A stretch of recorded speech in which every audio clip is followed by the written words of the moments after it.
Ram Setu bridge को लेकर court का बड़ा फैसला है। 11 जुलाई तक चारों भुजाओं को बंद करने के निर्देश दिए गए हैं और 15 अधिवक्ताओं ने मिलकर के इस मामले पर पीआईएल दायर की थी।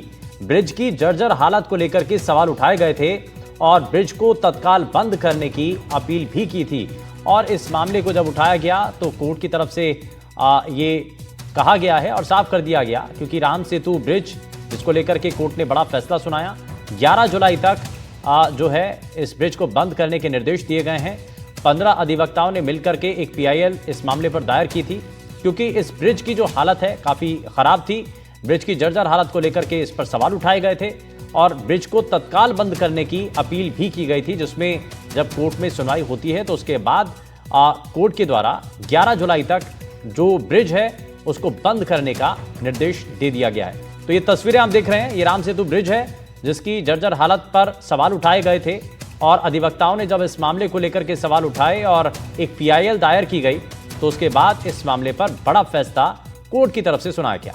11 जुलाई तक इस ब्रिज को बंद करने का निर्देश दे दिया गया है। 11 जुलाई तक जो है इस ब्रिज को बंद रखा जाएगा। 15 अधिवक्ताओं ने मिलकर के एक पीआईएल दायर की थी और ब्रिज की जर्जर हालत को लेकर के सवाल उठाए थे और ब्रिज को दरअसल इस पीआईएल के अंदर तत्काल बंद करने की अपील की गई थी, जिस पर कोर्ट ने अब फैसला सुनाया है।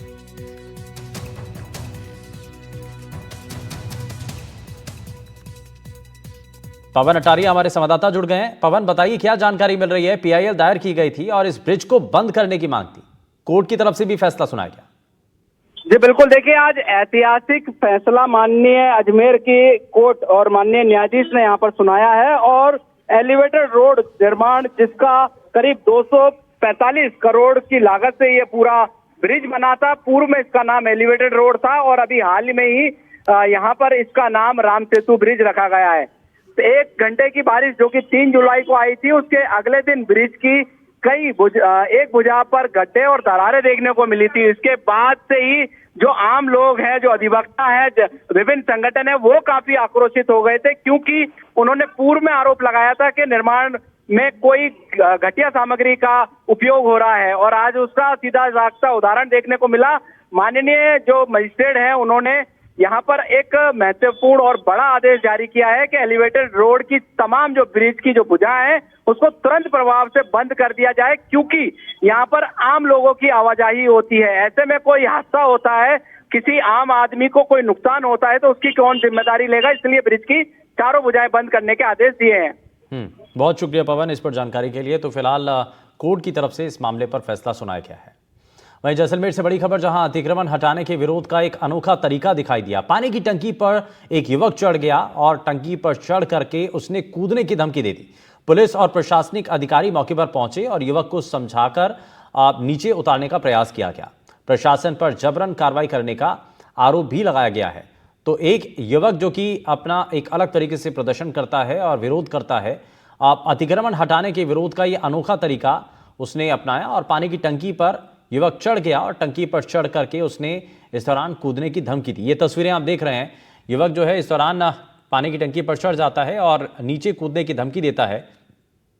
अतिक्रमण हटाने की मांग को लेकर के ही जो है हटाने का जो विरोध है वो कर रहा था और टंकी पर चढ़ करके उसने कूदने की धमकी दी। वहीं पुलिस और प्रशासनिक अधिकारी मौके पर पहुंचे, जहां युवक को समझाकर नीचे उतारने का प्रयास किया गया है। श्रीकांत व्यास हमारे संवाददाता जुड़ गए हैं। श्रीकांत, बताइए क्या जानकारी है?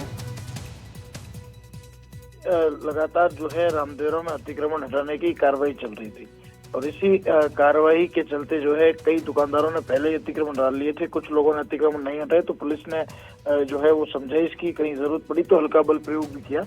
जैसलमेर के जो ये रामदेवरा इलाका है, वहाँ एक जुगत सिंह तंवर नाम का युवक है जो पानी की टंकी पर चढ़ गया और आत्महत्या करने का प्रयास करने की बात जो है धमकी देना शुरू किया। प्रशासनिक अधिकारी, पुलिस के अधिकारी समझाइश के लिए प्रयास कर रहे हैं और इसी बीच पीड़ित ने प्रशासन पर जबरन जो है अतिक्रमण हटाने का आरोप लगाया। वही उसका कहना है कि रामदेवरा नोखा सर्किल पर उसकी दुकान, पट्टा और रजिस्ट्री शुदा है, उसके बावजूद जो है उसे तोड़ा गया है। हालांकि इस पूरे मामले को लेकर जांच जारी है और रामदेवरा के जो है रावणा राजपूत धर्मशाला के पीछे जो जलदाय विभाग की झील आ रहा है उस पर ये युवक चढ़कर आत्महत्या की धमकी दे रहा था। उसी बीच इसने कुछ वीडियोस भी जो है वो सोशल मीडिया पर जारी किए खुद की बातचीत के, जो भी हम दर्शकों को दिखा रहे हैं। जुगत सिंह तंवर जो है वो उसके ऊपर चढ़े और लगातार समझाइश के प्रयास जारी है।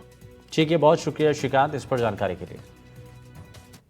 और चलिए डीग से बड़ी खबर है, जहां ऑपरेशन एंटीवायरस के तहत पुलिस की बड़ी कार्रवाई। साइबर ठगों के ठिकानों पर पुलिस ने दबिश दी है। 6 साइबर ठगों को इस दौरान गिरफ्तार किया गया।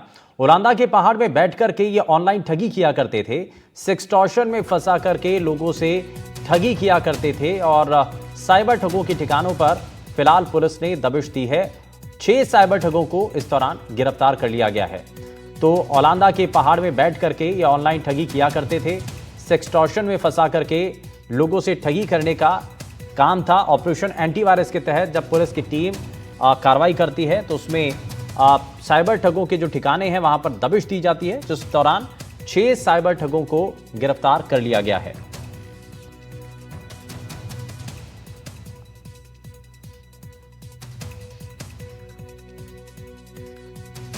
तो डीग से खबर है, साइबर ठगों के ठिकानों पर पुलिस ने दबिश दी है और 6 साइबर ठगों को इस दौरान गिरफ्तार कर लिया गया है। ये तस्वीर आपको दिखा रहे हैं, जो साइबर ठग अब गिरफ्त में आ चुके हैं। और ऑपरेशन एंटीवायरस के तहत जब पुलिस की टीम ने कार्रवाई की तो उस दौरान सफलता मिली है।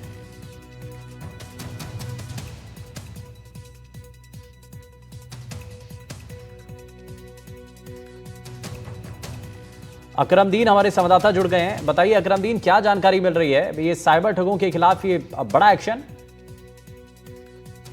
देखिए शुभेंदु, जिस प्रकार डीग जिले की पुलिस है जो एसपी राजेश कुमार मीणा के नेतृत्व में काम कर रही है, उसी प्रकार ये जो साइबर ठग हैं जो पुलिस से बचने के लिए ये पहाड़ की टीयों में बैठकर साइबर ठगी को अंजाम दे रहे थे। जहां कैथपाड़ा पुलिस को सूचना मिलती है और खुद एसएचओ कैलाश सामरी वहां पर मौके पर पहुंचे और उनको चारों तरफ से घेर कर इन्हें पकड़ लेते हैं और बताया है कि यह कई राज्यों के लोगों को अभी तक अपने ठगी का शिकार बना चुके हैं और 1 करोड़ रुपए से भी अधिक राशि अभी तक ये ठग चुके हैं। सबसे बड़ी बात निकलकर ये आई है कि सबसे ज्यादा ये सेक्सटॉर्शन के माध्यम से लोगों को अपना ठगी का शिकार बनाते हैं।